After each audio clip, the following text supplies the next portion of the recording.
Graça Aranha, José Pereira de Graça Aranha, nasceu em 21 de junho de 1868 em São Luís, no estado do Maranhão. Mais tarde, em 1882, ingressou na Faculdade de Direito de Recife. Durante sua graduação, mostrava sua defensão de abolição e da República. O jovem abolicionista republicano se formou em 1886 e foi trabalhar como advogado na cidade de Campos, no estado do Rio de Janeiro. Em seguida, mudou-se para Porto do Cachoeiro, cidade capixaba, a qual mais tarde foi cenário de seu romance Canaã. Ainda em 1897, antes de publicar seu primeiro livro, ajudou a fundar a Academia Brasileira de Letras e tomou posse da cadeira número 38, cujo patrono é o poeta Tobias Barreto. A filiação de Graça Aranha à Academia Brasileira de Letras, criada em 1897, não respeitou o estatuto, que exigia que seus fundadores tivessem algum livro publicado, já que o escritor só publicou seu primeiro livro em 1902. Nas duas próximas décadas, exerceu a carreira diplomática na Europa. Viajou muito por lá, como para Inglaterra, Itália, Suíça, Noruega, Dinamarca, França e Holanda, exercendo sua profissão. Essas viagens foram essenciais para que ele aderisse ao movimento modernista que despontava no Brasil. Isso porque teve contato com as vanguardas europeias e a arte moderna.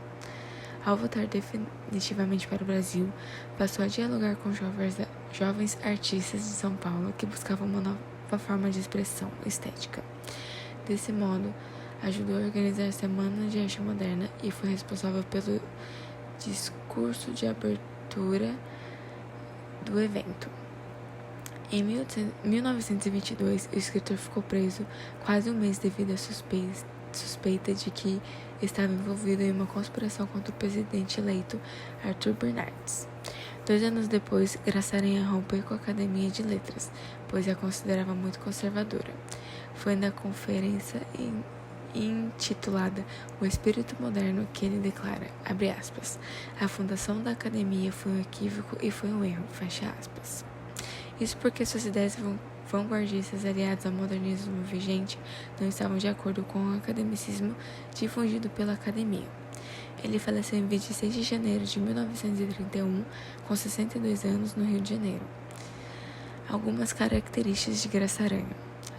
As obras de Graça Aranha são inseridas no pré-modernismo e apresentam as seguintes características: nacionalismo, regionalismo, ausência de idealizações, crítica sociopolítica, reflexão filosófica, monólogo interior, traços naturalistas e simbolistas. Eu vou estar falando agora um pouquinho para vocês sobre o contexto histórico do Canaã. Bom, como vocês já devem ter ouvido até aqui, o Canaã, ele é um livro do Graça Aranha, publicado no Brasil pela primeira vez em 1902, né? Esse romance novela basicamente aborda a imigração alemã no estado do Espírito Santo, por intermédio de um conflito entre dois personagens principais, o Mikau e o Lenz, que representam diferentes linhas filosóficas. Bom, o Canaã, né, ele foi inspirado no naturalismo filosófico alemão e inaugurou uma nova fase do romance brasileiro, com a fusão entre o realismo e o simbolismo. Então, a gente já tem um marco histórico aí. O livro, ele pertence à fase pré-modernista brasileira. Olha a importância desse livro. Ele pertence à fase pré-modernista brasileira, que apresenta a renovação formal, a nacionalização, o regionalismo e a preocupação com a realidade nacional. Então, a gente já tem mais um marco aí nesse livro. Bom, basicamente ele reflete, né, sobre uma situação histórica nova ou até então não considerada. A imigração alemã no Espírito Santo foi o que oferece o caráter inovador próprio para o pré-modernismo, né? Então, a gente já tem esse marco do pré-modernismo logo quando a gente fala que a imigração alemã no Espírito Santo. Então, já tem esse caráter inovador. Bom, Afrânio Coutinho destaca no livro alguns aspectos principais, né? O aspecto descritivo e realista, a fixação da paisagem, as impressões visuais, táteis e olfativas. Bom, o Canaã, ele representou uma ligação, basicamente, entre as correntes históricas e filosóficas no final do século XV e a Revolução Modernista da segunda década do século XX. Bom, essa obra, né, o Canaã, ele apresentou, né, no Brasil um novo estilo de romance, porque realmente é um romance tese, né, em que o debate de ideias filosóficas se integra, né, à narrativa e muitas vezes suplanta a importância, né, É um romance novela que não é só um romance, ele aborda a paisagem, impressão visual, críticas, né, imigração, tudo isso. Então, é uma narrativa muito de suma importância, né? E o Mikau e o Lentz, né, os personagens principais, eles representam duas ideologias opostas, postas em contrastes. O universalismo, né, que é dado pelo Mikau, e o divisionismo, que é o Lentz, entre a lei do amor, que o Mikau impõe, e a lei da força, que o Lentz impõe. Então, eles são personagens que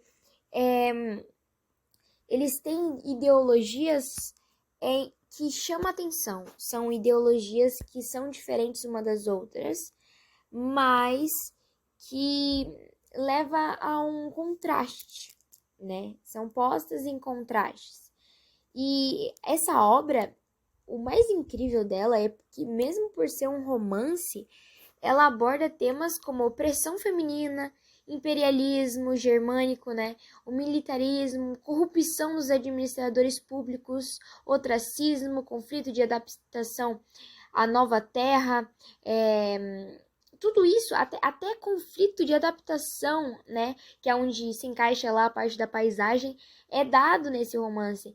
Então, inclusive, né, igual eu tinha falado, a imigração alemã no Espírito Santo, né, no estado do Espírito Santo. E é por intermédio, né, do conflito entre os dois personagens que eu havia falado. Então, são diferentes linhas filosóficas, né, que abordam várias pautas ao longo da história. Então, pode-se dizer que, basicamente, o Canaã ele traz diversas influências do cientificismo e das ideias do século XIX, porque ele se propõe ainda, para além da narração, fazer uma análise sobre como era o Brasil naquela época. Então, através de um romance-novela, um romance, né, que é o Canaã, ele aborda ainda e faz críticas sociais, fala sobre a imigração no nosso país, no Espírito Santo, no estado do Espírito Santo. Então, acaba que, por mais que seja um romance, é um romance do Graça Aranha super realista, que aborda diversos assuntos super interessantes e importantíssimos para nossa literatura brasileira. Então, é algo muito, muito bom. O enredo de Canaã gira em torno de dois personagens, Milkau e Lentz, que, trabalhando como colonos, desenvolvem uma relação de amizade e competição ao expressarem duas filosofias de vida diferentes. Lentz só aparece na narrativa junto a Milkau. Lentz queria ser comerciante, mas acabou tendo como função a caça e a pesca, pois, morando com o Milkau, se negava a trabalhar na lavoura. Ele acreditava na superioridade da raça alemã, que poderia formar um império branco no Brasil. Para ele, os brasileiros, por serem mestiços, estão condicionados à dominação por parte das raças mais superiores. Profetiza a vitória dos arianos, energéticos e dominadores, sobre os brasileiros fracos. Tudo no Brasil que seja característico do país incomoda Lentz. Até mesmo a floresta brasileira era para Lentz sinônimo de selvageria, de desordem e de retrocesso. Milkau é um imigrante alemão que veio ao Brasil com o intuito de trabalhar no campo. Ainda na Alemanha, ele já via várias questões filosóficas, e depois que a sua mãe morreu, não viu muito mais sentido na vida, cogitando suicídio. Porém, vendo a beleza da arte, começou a perceber também a grandiosidade da natureza, e por isso veio ao Brasil. A compreensão total de o livro ter esse nome é completa bem no final do romance, quando Milkau e Maria fogem em busca da Terra Prometida e não a encontram. Milkau desejava unir as raças e formar uma só, uma cidade universal. Ele representa o otimismo, a confiança no futuro do Brasil e na força regeneradora do amor. É um personagem que tem sonhos utópicos, ao mesmo tempo em que divide o seu tempo e seus diálogos com Lentz. Personagem esse que diverge completamente das utopias de Milkau.